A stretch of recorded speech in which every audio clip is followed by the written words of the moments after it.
it was obviously still very serious. But the fact is that I think that it certainly wasn't anywhere near the scale they did before, also when Tom Walkinshaw was running the car.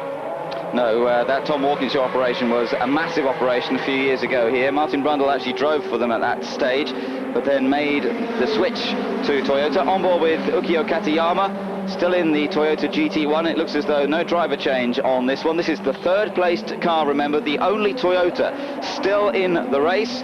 We lost both the other Toyotas one to mechanical failure, problems for Brundle's car all the way into the evening last night, and then eventually they had a rear suspension problem and he got stranded out on the circuit. Thierry Boutsen and Alan McNish's car went off during the night when Thierry Boutsen was at the wheel, and sadly damage was done to the car. No way they could get that out in the race again. So this is the one and only Toyota still in the race, and it lies in third place behind the two BMWs, the Williams BMWs, the Williams-built BMWs run by the Schnitzer team. It's JJ Leto, Jorg Muller and Tom Christensen in the lead car at the moment with 262 laps in the books, and that's a 4-lap advantage over the sister car of Joe Winkelhock, Pierluigi Martini and Yannick Dalmas. And then this Toyota, which is just under 2.5 minutes behind that second BMW. So the top three all reasonably together. The next up in fourth place is the 8 Audi. That's Piro Bila and Didier Tace.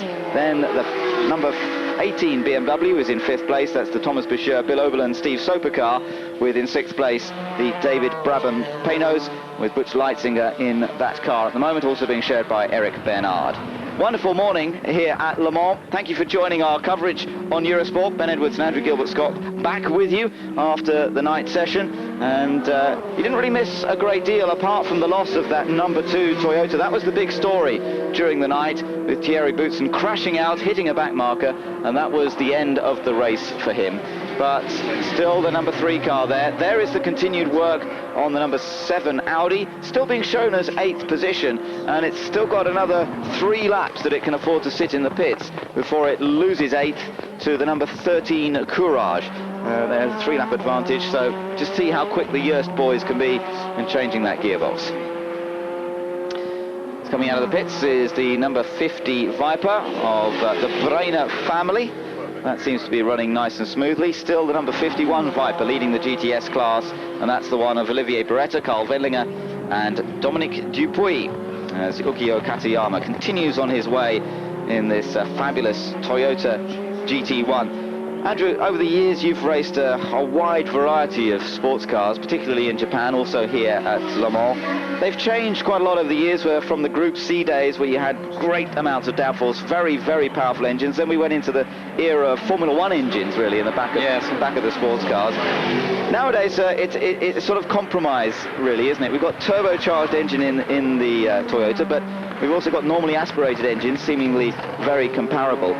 As we said earlier, Le Mans seem to have got the rules right, but in general, sports car racing is looking healthy. Yes, it is. It's looking very good. I just hope that everybody can pull together, and obviously with Don working closely with the Le Mans, because it seems a terrible shame, and indeed in many ways ridiculous, that these cars often are only brought out at a race like Le Mans. Okay, obviously it is possibly what one would term the biggest race in the world, but even so, it'd be great to see these cars out doing other races.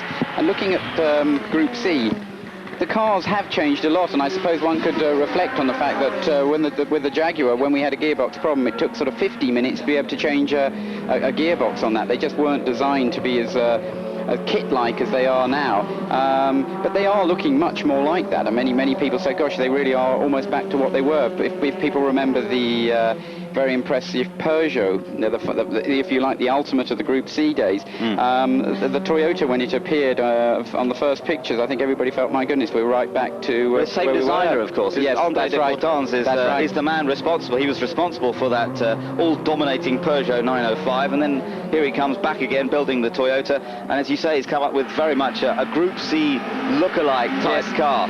Yes, and of course, a lot of people at that time, there was all this spirit of the rules, which of course the original GT very nicely was designed, or should have been, very much based on a road car. I mean, I say designed around, I mean, it was a road car. And Ray Belm, who was at the Gulf McLaren, he actually brought the car that he won the championship, as in not Le Mans, but the GT championship, to Le Mans 2 years ago as a road car, and we went down, and quite a few surprised faces as one squirted one's way through villages in France.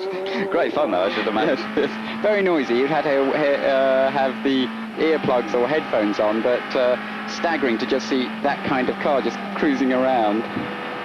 Yeah, absolutely. As you say, they've come away a little bit again from the supercar on the road, very much more back to a purebred racing car, as we see with the BMW, as we see with the Toyota, and even with the Audi as well, that's now running up in fourth position. There you are, the gap between the second place BMW and the third placed Toyota, as you could see from that graphic, was still just under 3 minutes. The second place BMW